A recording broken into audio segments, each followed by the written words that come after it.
우리는 예수님께서 참 다양한 사람들을 만났다는 것을 알고 있습니다. 유대인들의 지도자인 니고데모를 한밤중에 만났고요. 그리고 사마리아의 수가라는 마을에서 행실이 부정한 한 여인을 예수님이 만나셨습니다. 그 직업과 그 사회적인 지위, 모든 게 너무 다른 사람들을 예수님은 만나신 것이죠. 그리고 오늘 본문 바로 앞을 보니까요, 여리고 근처에서는 이제 한 맹인을 만났습니다.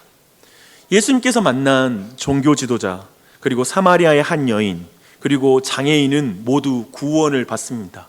이 만남에 놀라운 결과가 따른 것이죠. 너무나 감동적인 만남이고요, 그리고 급진적인 변화들의 이야기가 가득합니다.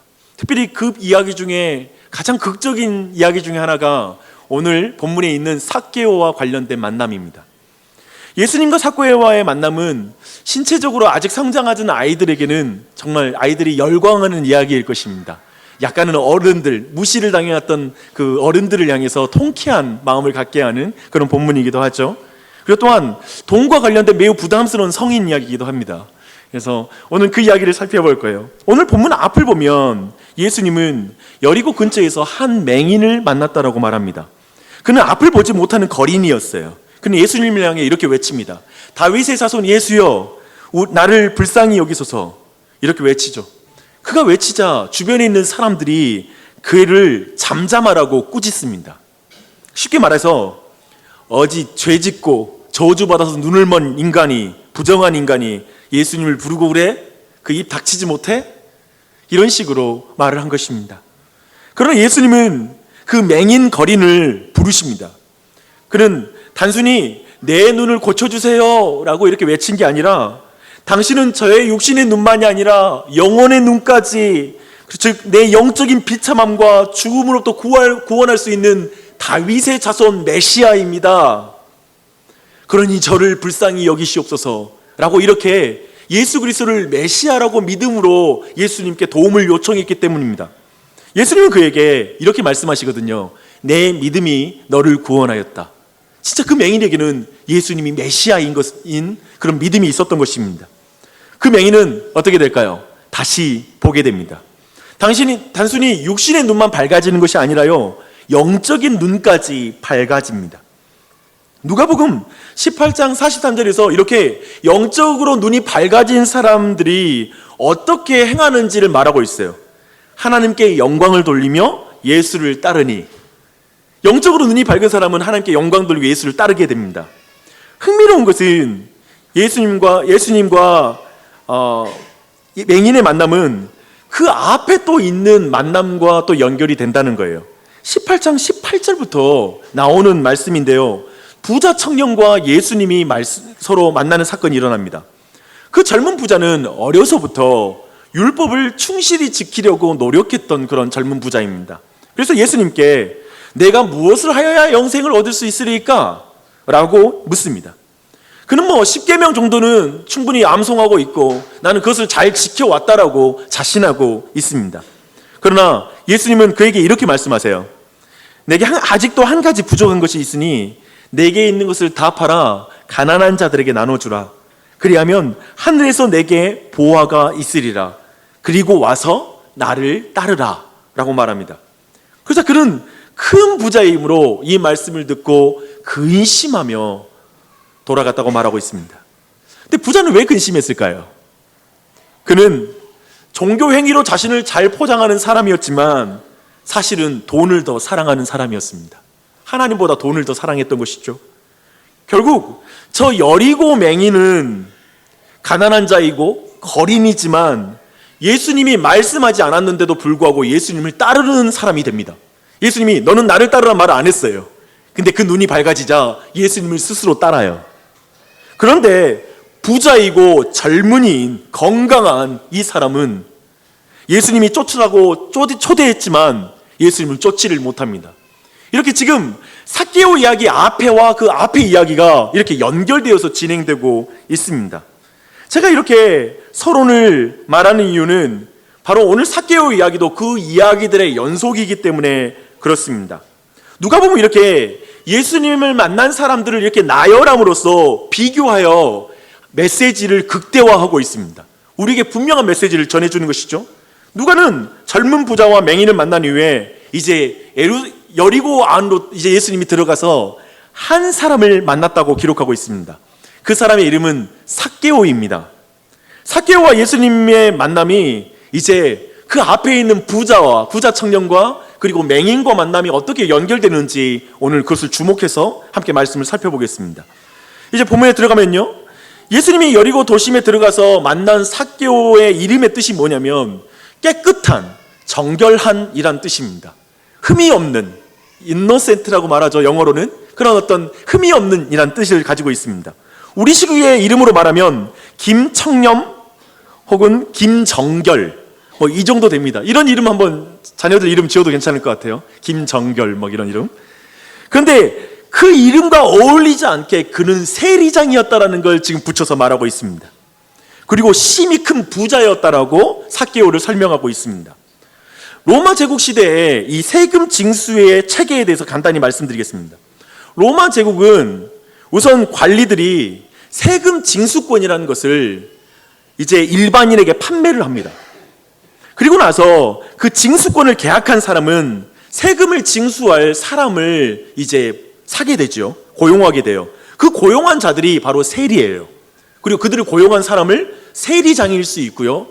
그렇죠? 세리장의 위치에 있는 것이죠. 그렇게 세리장이었던 삭개오의 위치가 우리는 약간 짐작이 됩니다. 굉장히 높은 직책이죠. 더하여서 세금 징수권을 살 수 있을 정도면 그는 굉장한 부자였던 게 틀림이 없습니다. 그 정도 재산과 위치에 오르려면 그의 나이는 어느 정도 돼야 될까요? 한국교회 자매들이 결혼 못하는 이유가 있다고 하잖아요.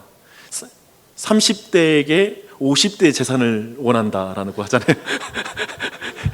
그 정도 나이가 되려면 50대, 60대 나이가 지긋한 그런 사람이었을 것입니다. 사람들은 세리가 어떻게 큰 부자가 되는지 잘 알고 있어요. 그들은 로마가 정한 세금을 바치고 나서 그 이상으로 온갖 부정부패를 저지르며 거기서 얻은 수익으로 부자가 됩니다. 자신의 유익을 위해 철저하게 다른 사람을 착취하는 사람들이었습니다. 그렇게 보면 삭개오는 정말 이름과 어울리지 않는 삶을 산 거예요. 김정결, 김청렴, 그가 지금 세리장인 거예요. 삭개오. 그래서 사람들은 어쩌면 삭개오가 그 신분이 있기 때문에 대놓고 무시하지는 못했겠지만 그들의 마음으로 그를 경멸했을 것입니다. 삭개오, 웃기고 있네. 이름이라도 그렇게 짓지를 말지를 왜 이름을 그렇게 지어가지고 저래? 그럴 거예요. 마치 폭력 몰입에 다른 사람의 돈을 훔치고 그리고 다른 사람에게 협박해서 돈을 뜯어내는 사람이 이름이 사랑, 온유. 죄송해요. 우리 교회에 그런 이름이 있기 때문에 죄송스러운데 사실 너무 그 이름과 폭력을 통해서 다른 사람을 갈취하는 것과 어울리지 않잖아요. 폭력배에게 김사랑 이름 지으면 정말 안 돼. 이름하고 안 어울리는 거잖아요. 지금 삭개오와 세리장 이 이름이 그렇게 어울리지 않는 거예요. 근데 그런 삭개오가 예수님께서 여리고의 중심을 지나간다는 소식을 듣게 돼요. 그리고 예수께서 어떠한 사람인가 보고 싶어 해요.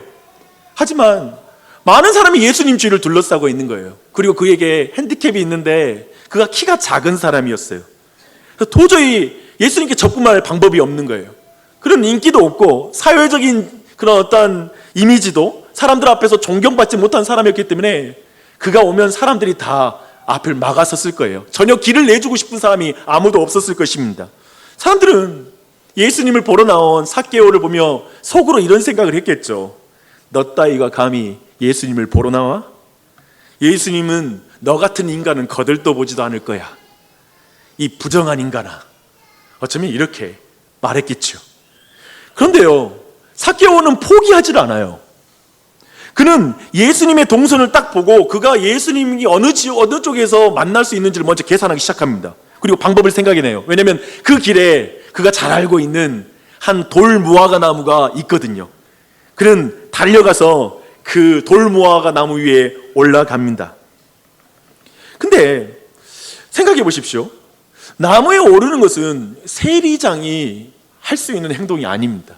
더군다나 나이가 지긋한 어른이 나무 위에 올라간다는 건 그냥 체면이 깎이는 일이에요. 그냥 일반적인 행동으로는 할 수가 없어요. 돌출 행동이죠. 근데 그는 그 위에 올라갑니다. 우선 이렇게 우리가 삭개오가 이렇게 돌출 행동을 하고 예수님을 이렇게 만나고 싶어하는 장면에서 우리는 질문이 있죠. 도대체 삭개오는 왜 그렇게 예수님을 만나고 싶어하는 걸까? 왜 그렇게 예수님을 보고 싶어하는 걸까?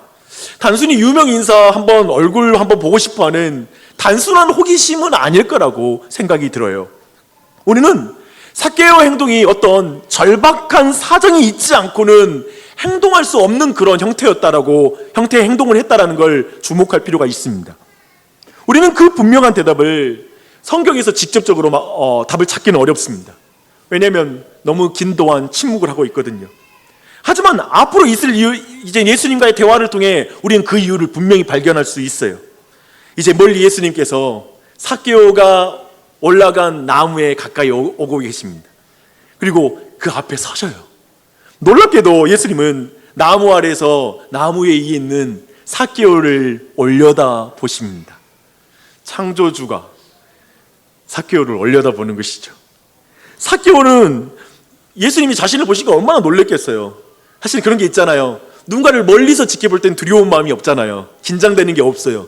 하지만 너무나 존경하고 너무나 유명한 분이 갑자기 나의 눈을 보면서 다가오면 그건 굉장히 부담스럽죠. 그리고 굉장히 두려울 수 있어요.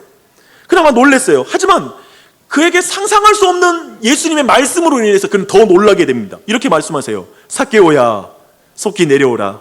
내가 오늘 내 집에 머물러야겠다. 여기선 두 가지로 그는 놀라게 돼요. 어떻게 그 예수님께서 자신의 이름을 알고 있는 거예요. 삭개오야. 이 말은 굉장히 놀라는 일이죠. 그리고 또한 그를 더욱 놀라게 한 건 예수님께서 자신의 집에 머물러야겠다라고 말씀하신 것에 그는 더 놀라게 됩니다. 왜냐하면 유대인에게 있어서 누군가의 집에 들어가 유한다라는 의미는 굉장히 특별한 것입니다.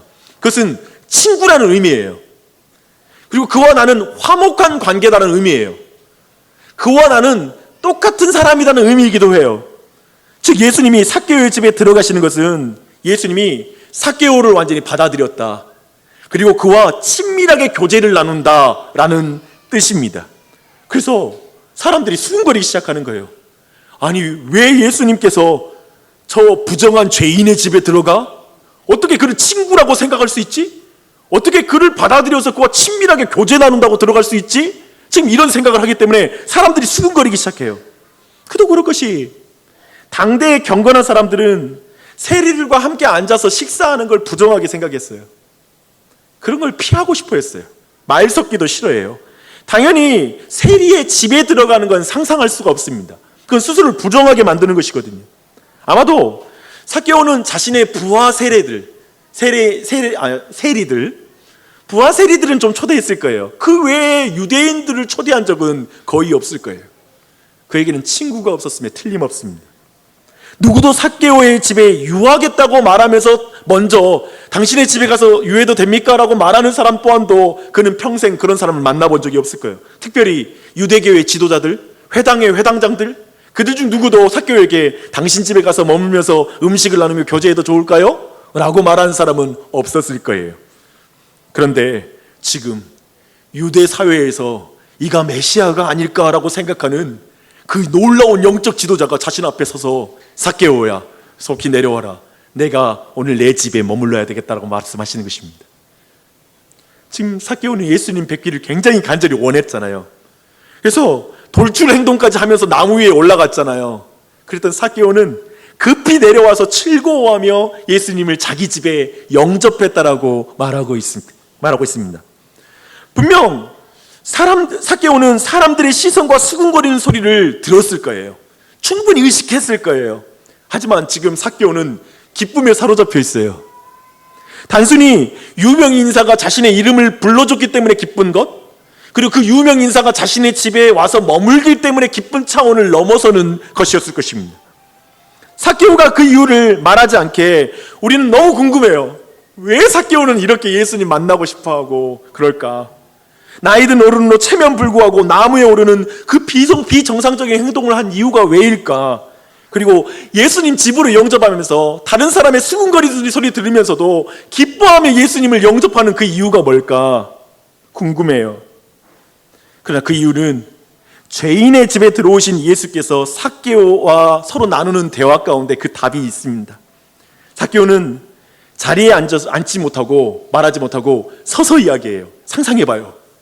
앉아서 이야기하지 않고 서서 이야기했다는 건 지금 우리 집에 오신 이 예수님은 자기가 앉아서 말할 수 있는 대상이 아니라고 생각하는 거예요. 왕에게 하는 행동이에요. 왕 앞에 섰을 때는 앉아서 이야기하지 않잖아요. 서서 이야기를 해요. 그리고 말해요. 주여 보시옵소서, 내 소유의 절반을 가난한 자들에게 주겠사오며 만일 누구의 것을 속여 빼앗은 일이 있으면 네 갑절이나 갚겠나이다. 잠깐요. 지금 이 말이 어떤 의미인가요? 지금 삭개오는 예수님을 주님이라고 불러요. 그리고 자신의 죄를 고백해요. 지금 삭개오는 자신의 죄를 고백하는 대상으로 예수 그리스도를 의식하고 있어요. 누구의 것을 속여서 빼앗은 일이 있으면 네 갑절이나 갚겠나이다. 유대의 율법 가운데 네 갑절로 갚는 사례가 있어요. 그건 절도죄 때 그렇게 해요. 자신이 세리로서 행했던 그 일들이 절도죄에 해당하는 것들이 있었다면 나는 그 절도죄에 해당한 죄였다라고 고백하는 거예요. 지금 그랬다면, 내가 누군가를 강제로 빼앗은 게 있다면, 이 말은 자신의 결백을 호소하는 게 아니라요, 자신의 죄를 고백하는 거예요. 내가 그래서 그에 쌓았던 모든 재물에 대해서 그 사람들에게 직접 네 배로 내 행동으로 갚겠습니다. 철저한 회개예요. 말로 퉁치는 게 아니라 자신의 삶으로, 자신의 쌓아왔던 모든 재물로 실질적으로 그걸 갚아주겠다라고 말하고 있어요. 철저한 회개를 말합니다. 예수 그리스도를 누구로 의식했기에 그를 주와 그리고 자신이 회개할 대상으로 생각한 것일까요? 그가 소유의 절반을 나눠주고 이렇게 토색한 자가 있다면 네 배로 갚아주겠다는 말은 이런 말 아닙니까? 주님, 이 죄인의 집에 들어와 주신 예수님, 이 죄인의 불명예를 뒤집어 쓰신 예수님, 저는 이제 더 이상 다른 사람을 착취함으로 나를 증명하는 삶을 살지 않겠습니다. 5,000명분을 가져서 내 인생을 잘 살았다 증명하지 않겠습니다. 저는 이제 더 이상 나의 재물로 나를 증명하는 사람이 아닙니다. 저의 모든 재산을 가난한 자에게 나눠주겠고, 혹시 제가 속여 빼앗은 이들에게 철저하게 보상하겠습니다. 네 배로 보상하고 절반 가난한 사람에게 나눠주면 그는 어떻게 될까요? 빈털터리가 될 가능성이 있어요. 그래서 그의 말은 이런 말이죠. 저의 모든 재산이 사라져도 좋습니다. 지금 주님이 우리 집에 들어와 계시니 그 은혜가 제게 족합니다. 그 말이겠죠. 이렇게 해석하면 좀 지나친 해석일까요? 삭개오를 너무 띄워주는 겁니까? 삭개오는 지금 예수님을 메시아라고 믿고 있고 자신의 죄를 고백하고 회개하는 것입니다. 지나친 해석인가요? 우리 모두에게 있는 당혹스러움이 이 부분에 있어요. 지금 삭개오의 집에 들어오신 예수님은 아무 말씀 안 하셨거든요. 근데 그의 죄를 지적하고 회개하라는 말씀도 안 하셨어요. 너 이제까지 이렇게 사람들 거 빼앗았으면 네 배로 갚어, 이런 말씀 한 적이 없어요. 중간에 지금 너무 많은 말씀이 빠진 것 같아요. 예수님 말씀 뚝 빼놓고 갑자기 회개를 곧바로 하니까 당혹스럽잖아요. 회개할 이유가 별로 없어 보이는데. 그런데 교회를 수십 년을 다녀도 할 수 없는 이 급진적인 회개가 순식간에 이렇게 10절 안에 이루어지니까 우리 모두도 좀 당혹스러워요. 아직 돈 사랑하는 내 마음 포기가 안 됐는데 삭개오는 어떻게 이렇게 급진적으로 회개를 해? 그래서 약간은 우리에게 이해하기 힘든 본문이에요. 어떻게 평생 쌓아온 재산을 이렇게 쉽게 내려놓을 수 있습니까? 어떻게 그의 세속적인 인생관이 이렇게 빠르게 무너질 수 있단 말입니까? 라는 질문이 이 본문에서 우리 안에 생겨요. 너무 속도가 빠르잖아요. 계속해서 삭개오에 대한 의문이 이렇게 쌓여갑니다. 도대체 삭개오는 왜 그렇게 예수님을 보고 싶어 했던 것일까? 삭개오는 왜 그렇게 예수님 신방을 그렇게 좋아할까? 어떻게 삭개오는 이렇게 급진적인 회개를 할 수 있을까? 계속 이야기를 살필수록 질문이 쌓여요. 사실 우리는 삭개의 이야기를 어렸을 때 많이 들어온 사람이 있을 텐데요, 너무 익살스럽고 해학적이고 재미있게 읽었던 그런 이야기예요. 그 내용이에요. 근데 한편 우리는 그걸 다 이해하고 있다고 생각할 수 있는데, 자연스럽게 그걸 이해할 수 있는데, 이렇게 질문을 들어가면 삭개오의 행동에는 너무 이해되지 않는 행동이 너무 많아요. 그리고 이 본문이 쉽게 해석될 수 있는 본문이 아니에요. 그러나 분명한 해석의 중심을 누가는 분명히 말하고 있습니다. 삭개오는 분명히 예수 그리스도가 메시아인 것을 믿었어요. 예수님 앞에 서서 많은 사람들 앞에서 자신의 부끄러운 죄를 고백하잖아요. 회개했잖아요. 근데 그가 그런 믿음을 가지고 있다는 걸 예수님이 증명해 주거든요. 이게 최고의 증거예요. 예수님이 삭개오를 이렇게 말합니다. 오늘 구원이 이 집에 이르렀으니 이 사람도 아브라함의 자손임이라. 이게 해석의 키입니다. 지금 예수님은 회개하라 천국이 가까이 왔느니라 라는 그 말씀이 삭개오의 집에 일어났다는 거예요. 예수님의 이 증명 외에 어떤 더 확실한 증거를 말할 수 있겠어요? 하지만 삭개오의 믿음에 대해서 우리는 18장 42절과 연결해서 좀 더 분명하게 이해할 수가 있습니다. 예수님이 맹인 거린을 만난 거예요. 방금 앞에 있는 사건이에요. 맹인 거린을 만났을 때 그 맹인이 이렇게 말해요. 다윗의 자손 예수여 라고 말합니다. 이 말은 당신은 메시아입니다 라는 말이거든요. 그때 예수님이 그 맹인에게 이렇게 말해요. 보라, 내 믿음이 너를 구원하였느니라. 내 믿음이 너를 구원했다. 그 믿음은 예수님은 메시아이고 오직 메시아만이 내 보지 못하는 육체의 질병과 내 보지 못하는 영적인 질병을 고칠 수 있는 분이야 라고 그는 믿었던 것이죠. 그래서 예수님은 구원과 믿음을 연결시켜 말하고 있어요. 그 믿음은 메시아에 대한 믿음이죠. 누가는 이렇게 말하고 있는 거예요. 그렇다면 예수님은 구원이라는 단어와 예수님을 메시아라고 믿는 이 믿음의 관계를 분명히 이미 말씀하셨어요. 이렇게 삭개오가 직접 메시아라고 예수님을 믿는다라는 고백은 하지 않지만 너 믿음이 너를 구원했다 라는 말을 통해 그가 메시아를 향한 믿음이 가지고 있다는 걸 앞의 문맥과 함께 연결해서 우리는 이해할 수 있는 것입니다. 그렇게 보면 맹인 앞에서 예수님을 만난 젊은 부자와도 오늘 이야기는 연결이 됩니다. 그는 누가 보더라도 아브라함의 자손이었어요. 그렇죠? 그 젊은 부자는 어려서부터 율법을 배웠고요. 그러면서 부자예요. 정말 그는 엄친아예요. 보십시오. 신앙 좋고 직업도 좋고 건강하고 돈도 많아. 이 이상의 신랑감이 어디 있습니까? 없지요. 그러니까 아까 말씀드렸지만 서울에 있는 큰 교회 있잖아요. 그런 교회에 굉장히 많은 싱글들이 많은데 이 네 가지 한꺼번에 성취된 남자들을 찾다가 늦어지지 않을까라는 걱정이 돼요. 이게 쉽지 않아요. 신앙 좋고 모든 게 다 합당한 사람을 만난다는 게 쉽지가 않고 오늘날에도 우리가 찾기 힘들어요. 정말 예수님의 제자가 되기에는 최고의 조건을 가진 사람이 이 젊은 부자예요. 그는 유대인들에게 매우 존경받고 인정받는 사람이었을 것입니다. 그는 그렇기 때문에 예수님 앞에 조금은 자신감 넘치는 태도로 말하는 거예요. 제가 무엇을 더 행해야 구원을 받을 수 있겠습니까? 선한 선생님, 그 방법을 알려주십시오. 결국 그 부자는 재물을 더 사랑했기에 예수님을 따르지 못합니다. 그런데 여기 세리장 삭개오는 더러운 부자입니다. 더럽게 부자가 됐습니다. 그는 신앙도 엉망이고 직업도 좋지 않습니다. 돈을 잘 벌지만 누구도 그를 존경하지 않는 사람이에요. 모든 사람들은 그와 어울리기를 싫어해요. 왜냐하면 그는 유대인의 수치예요. 아브라함의 자손이라고 말할 수 없어요. 그냥 너를 로마인이라고 말해. 로마에 불붙어 사니까. 그는 젊은 부자와 비교할 수 없는 예수님의 제자가 되기에는 너무나 결점이 많고 예수님의 제자가 될 수 없는 조건을 가진 사람이에요. 그런 세리장 삭개오는 저 맹인처럼 예수님에 대한 소문을 들었을 것입니다. 그리고 그 맹인처럼 예수님을 만나고 싶어하는 소원을 갖게 되었어요. 그의 제자 중에, 예수님의 제자 중에 마태라는 세리도 있거든요. 그 소식을 그는 알고 있었을 것입니다.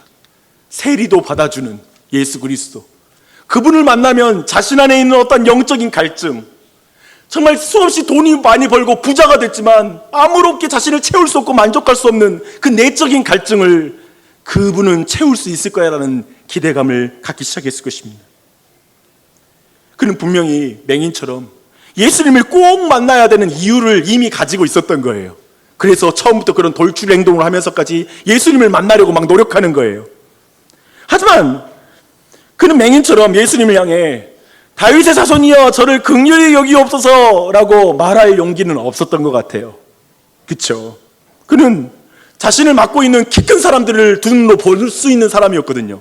맹인은 안 보이니까 막 말하겠잖아요. 어쩌면 안 보이니까 두려울 것도 없고 그런 거 있잖아요. 보기 때문에 두려운 게 우리는 너무 많잖아요. 어쩌면 세리는 너무 많은 걸 보고 있기 때문에 그는 함부로 말할 수는 없었는지 몰라요. 또한 물론 그는 젊은 부자처럼 자신 있는 삶을 살아온 게 아니에요. 너무 부끄러워요. 죄인이에요. 부끄러운 그가 예수님 앞에 가서 저 좀 긍휼히 여겨주세요라고 말할 자신이 없는 거예요. 그랬을 수 있어요. 그는 젊은 부자와 달리 그저 돌무화과 나무 위에 오를 뿐이에요. 말을 못해. 감히 예수님 앞에 서서 저 좀 긍휼히 여겨주세요라는 말을 못하는 거예요. 예수님은 맹인을 부르신 것처럼 그러나 삭개오를 알아보세요. 그리고 왜 그 나무에 올라가 있는지 그 이유도 아세요. 그래서 예수님은 감히 외쳐서 간청하지 못하는 삭개오를 아시고 내가 오늘 너의 집에 거해야 되겠다라고 말씀해 주세요. 이렇게 이해돼야죠. 예수님이 삭개오의 집에 들어오신 것은 삭개오에게 수많은 의미를 던져주는 거였을 거예요. 이미 그는 예수님에 대해서 메시아가 아닐까, 그리고 어떤 그 어렴풋한 믿음을 가지고 있었기 때문에 그분이 나와 상관이 있을 거란 생각을 해보지 않았거든요. 저 유대인의 선생들처럼 나는 그 성전에서도 귀퉁 위에 그 밖에 있어야 될 사람이고 회당 안에 들어가지 못할 죄인이고 이 종교 시스템 안에서는 나를 받아주는 자가 아무도 없었기에 예수님도 나를 받아줄까? 그분도 나를 받아줄 거라는 그 두려움 가운데 앞에 나서지 못했던 사람이거든요. 근데 그분이 내 집에 내가 오늘 유하여야 되겠다는 말은 그렇기 때문에 삭개오에게는 엄청난 의미가 있는 거예요. 그 마치 이런 음성으로 들리는 거예요. 나도 아브라함의 자손이 될 수 있는 거구나. 나도 예수님이 관심을 가져주는 그런 사람이구나. 나 같은 죄인도 예수님이 긍휼히 여겨주시는구나. 나 같은 말도 안 되는 인간도 예수님이 포기하지 않으시는구나. 우리 집도 예수님의 은혜를 받을 수 있구나. 절망적이지 않구나. 삭개오에게 분명 예수님이 집에 오시는 것으로 예수님이 죄인인 자신을 사랑하시는 것임을 알았을 거예요. 세상 사람 다 자신을 무시했지만 예수님은 날 사랑한다는 걸 알게 되었을 거예요. 그때 그 내적인 변화를 상상해 보세요. 집으로 갈 때 안 기쁘겠어요? 그 말이 무슨 의미인지 알잖아요. 그러니까 기쁜 거예요. 사람들이 죄인의 집에 예수님이 들어간다는 말을 했을 때 그는 집에 들어가자마자 자신이 뭘 해야 될지를 알고 있었을 거예요. 무슨 말을 해야 되는지. 이미 이전부터 갈망 속에 예수님을 기다렸기 때문에 그는 예수님을 만나면 자신의 평생 동안 지어왔던 뭔가 이 죄에 대해서 해결하고 싶지만 저 유대인들은 내가 죄를 회개하는 걸 믿어주지도 않고 받아주지도 않고 그런 한계 속에서 영적으로 자신 안에 있는 갈급함을 해결하지 못하는 형편 속에 있다가 이제 예수님 앞에 나의 죄를 고백하고 내가 돌이키는 그 말씀을 드리고 싶다라는 마음을 가졌을 거예요. 이 삭개오의 급진적인 변화는 이런 내적인 급진적 변화를 전제하지 않고는 해석이 안 되는 거예요. 무리한 해석이 아니에요. 그는 마음에서 그런 마음이 있었던 거예요. 삭개오는 저 젊은 부자와 달리 돈보다 예수님 더 사랑해요. 그는 모든 돈을 포기해서라도 예수님의 그 은혜를 받아들여요. 그리고 그를 따라요. 그는 자신의 죄를 용서하기 위해 잃어버린 자를 구원하게 오신 예수님을 만나요. 이렇게 누가복음은 이야기가 삭개오의 이야기로 이렇게 이어지고 있습니다. 이렇게 누가복음은 부자 관리, 맹인, 삭개오와의 만남을 통해서 우리 모두에게 분명한 메시지를 주고 있습니다. 그런데 잠시 여러분 성경책 펴셨죠? 그 앞으로 조금만 더 나가 보십시다. 18장 15절이에요. 이건 그 부자 관원을 만나기 전에 예수님이 하신 가르침이에요. 어린아이들이 예수님께 나아오는 것을 어른들에게 방해하지 말라고 하는 말씀이에요. 그리고 9절을 보십시오. 바리새인과 세리 비유가 나오고 있어요. 바리새인은 성전에서 이렇게 말해요. 하나님이여, 나는 다른 사람들 곧 토색, 불의, 간음하는 자들과 같지 아니하고 이 세리와도 같지 아니함을 감사하나이다. 그리고 자신이 금식하고 11조 드리는 것을 자랑합니다. 그러나 13절에서 세리는 멀리 서서 감히 눈을 들어 하늘을 쳐다보지 못하고 다만 가슴을 치며 이르되 하나님이여 불쌍히 여기소서 나는 죄인이로소이다. 이렇게 보면 삭개오 이야기는 지금 이 세리와 그리고 그 바리새인의 비유의 실제 해석과 그제 사건으로 그 설명을 해주는 거예요. 삭개오는 분명 세리장으로서 죄인 맞아요. 그러나 그는 자신의 죄로 인해 감히 하늘을 쳐다보지 못하고 가슴을 치던 사람이었던 거예요. 어떻게 주체하지 못하고 그 삶을 살면서 여기서 어떻게 내가 회복해야 되고 돌이켜야 되는지 거기서 돌이킬 용기도 나지 않는 거예요. 그러나 그는 자신의 죄로 인해 하나님을 쳐다보지 못하듯이 그저 삭개오는 저 돌 무화과 나무 위에 올라가서 가슴을 치며 예수님을 보는 거예요. 다만 하나님이여 나를 불쌍히 여기소서라는 마음을 가지고 말입니다. 저 바리새인은 그런 세리가 하나님께 나아오지 못하게 하는 사람들이에요. 당시 유대인의 성전과 회당 안에서 세리가 설 곳은 없었어요. 왜 예수님이 세리에게 들어가? 세리의 집에 들어가? 라는 말의 해석이에요. 마치 어린아이가 예수님께 나아오는 것을 방해하는 어린이 된 것처럼 바리새인들은, 종교인들은 잃어버린 사람들이 하나님께 나아오는 걸 방해하는 자로 서 있는 거예요. 도대체 어른들이 도움이 되지 않아요. 도대체 바리새인들이 도움이 되지 않아요. 방해자가 된 것입니다. 그런 그때 삭개오는 어린아이와 같이 무화과 나무 위에 올라가는 거예요. 그건 어린아이들이 하는 짓이잖아요. 정말 어린아이와 같이 난 메시아를 만나야 돼. 난 메시아를 만나야 돼. 라고 그 위에 올라간 거예요. 그분만이 자신의 길이 되실 거란 걸 믿은 거죠. 예수님만이 분명 자신이 평생 추구한 모든 돈이라는 우상으로부터 자신을 자유케 할 수 있는 분이라는 걸 믿은 거예요. 자신에게 모든 것을 바로잡을 수 있는 힘과 용기를 주실 수 있는 분이라고 믿은 거예요. 그는 의지할 자가 없어요. 그는 의지할 행위도 없어요. 젊은 부자처럼 율법을 잘 지켰다고 말할 것도 없고 그런 사람이 아니에요. 오직 예수님을 만나야 된다는 생각밖에 없어요. 예수님이 그 집에 들어가 주신 은혜가 필요한 가정인 거예요. 모두가 야 하나님의 저주를 받아라. 하나님의 은총을 받을 수 없는 인간이야 너는. 이라고 말했던 그 집에 예수 그리스도께서 들어가십니다. 그 사랑으로 삭개오는 성경에서 가장 극적인 변화를 경험한 예수 그리스도의 제자가 됩니다. 할렐루야. 주 안에 살아간 여러분, 사람 보기에 의롭고 경건한 사람이 구원에서 멀어지고 오히려 사람들이 비난하고 정죄하는 죄인이 구원에 이를 수 있습니까? 예수님이 대답하십니다. 인자가 온 것은 잃어버린 자를 찾아 구원하려 함이니라. 우리는 못된 어른이 될 때가 많습니다. 다른 사람을 향해 저 사람은 가망이 없어. 저 사람은 절망적이야. 결코 변화되지 않을 거야. 저 사람이 과연 하나님을 만날 수 있을까? 저 사람이 은혜를 받는다는 게 말이 돼? 가망이 없어. 라고 말할 수 있습니다. 우리는 가정에서 못된 부모가 될 때도 있습니다. 우리 가족은 절망적이야. 하나님의 이런 가정에 오실 수 있을까? 내가 어떻게 살았는데 다른 사람들은 다 은혜를 받아도 우리 가정은 하나님 못 만날 거야. 하나님이 우리 가정은 정말 미워할 거야. 그들에게 예수님이 대답하십니다. 인자가 온 것은 잃어버린 자를 찾아 구원하려 함이니라. 혹시 우리가 주일에 교회에 나오고 11조를 하는 것으로 다른 사람을 차별하고 있다면 다시 이 말씀을 들어야 됩니다. 혹시 그렇게 무책임한 인간들에게 은혜를 베푸니 기독교인들이 엉망으로 살지 그것은 값싼 은혜야. 기독교인들 좀 똑바로 살아. 그래야지 은혜 받지 라고 말한다면 참으로 이 말씀 들어야 됩니다. 인자가 온 것은 잃어버린 자를 찾아 구원하려 함이라. 당신이 참으로 물질만이 최고의 가치라고 여기고 하나님과 철저히 떨어져 오랫동안 굳어진 삶을 살았다면 당신도 이 말씀을 들어야 됩니다. 인자가 온 것은 잃어버린 자를 찾아 구원하려 함이라. 지금 이 순간 나는 진짜 하나님 못 만날 것 같아. 나는 진짜 하나님 만나고 변화될 수 없을 것 같아. 지난 내 신앙생활이 그걸 증명해라고 생각하는 사람에게 주님이 말씀하십니다. 인자가 온 것은 잃어버린 자를 찾아 구원하려 함이니라.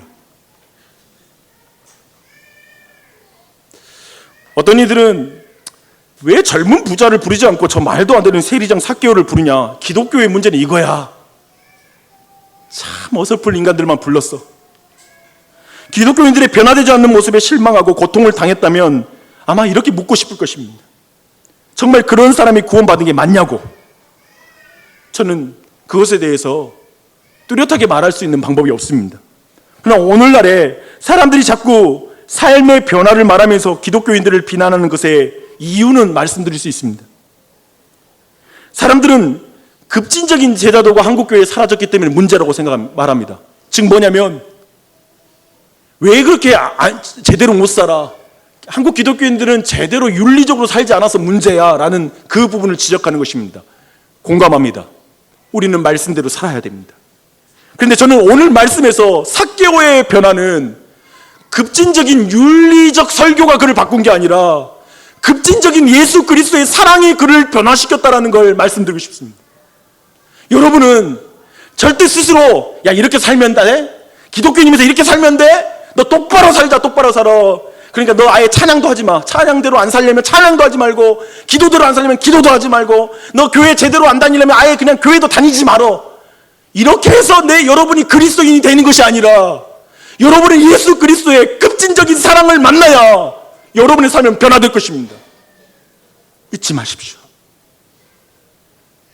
예수 그리스도의 그 사랑. 저는 오늘 본문 본데 그게 보이는 거예요.